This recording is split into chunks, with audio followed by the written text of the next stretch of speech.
Let's head to Kelowna, BC for Sylvia. Good morning. Good morning. I would like to ask David about Wells Fargo, and where is it going? Is it going down instead of continuing going up? I bought it on his recommendation, and I wondered what I should be doing with it.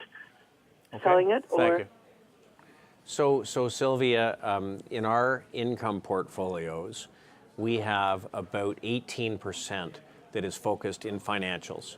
And I talked earlier about the fact that we're focused more in asset managers and some exchanges and some fintech or financial services technology companies. But we do have a smaller bank weight.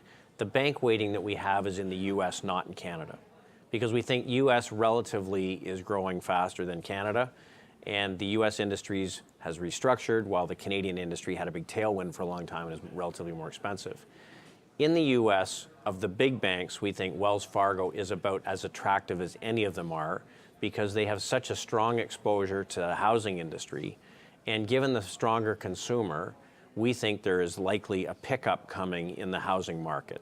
So we own Home Depot and Lowe's because they benefit from home improvement. And we own Wells Fargo because they've got such strong exposure to the US domestic economy. So I think this is a good company.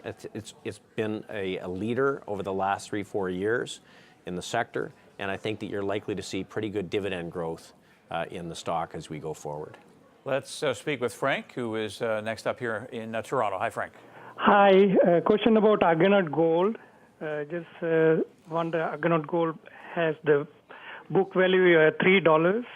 Just wonder, is it good time to buy? Right. And generally, gold, what do you think of trillions printing worldwide? Right. Okay. And the gold prices they controlling, why they doing like that? Okay, thank you, Frank. So Frank, I took the question, I want to take this question to talk about gold. I don't know Argonaut Gold specifically very well. I haven't looked at it in a while. But what I will say is that gold fits in with the energy theme as one that's under pressure. Strong dollar historically is very bad for gold.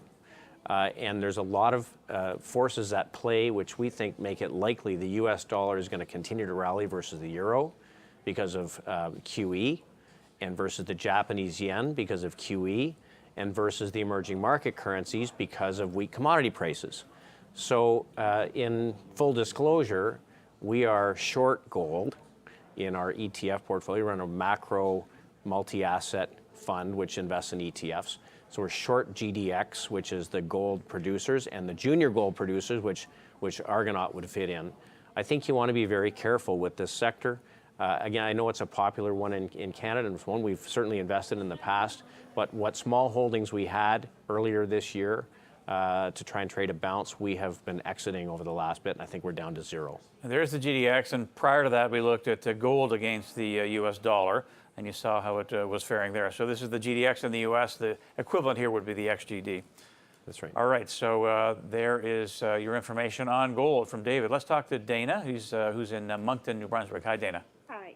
You mentioned that you were interested in asset managers. I wonder about AGF management. It recently cut its dividend, presumably to focus on dividend growth in the future. Trades at about a 12 PE.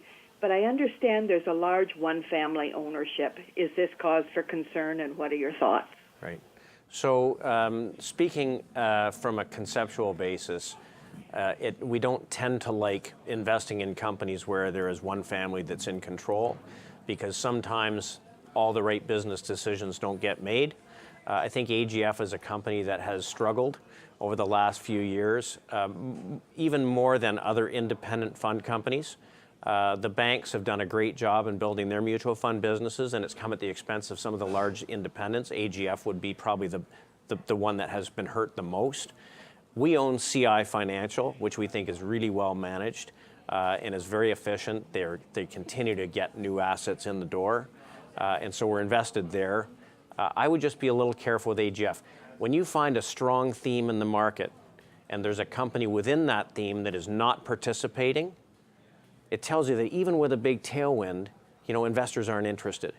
So as opposed to saying, here's one that the market's missed, assume that there's a lot of smart investors who have looked at it and passed.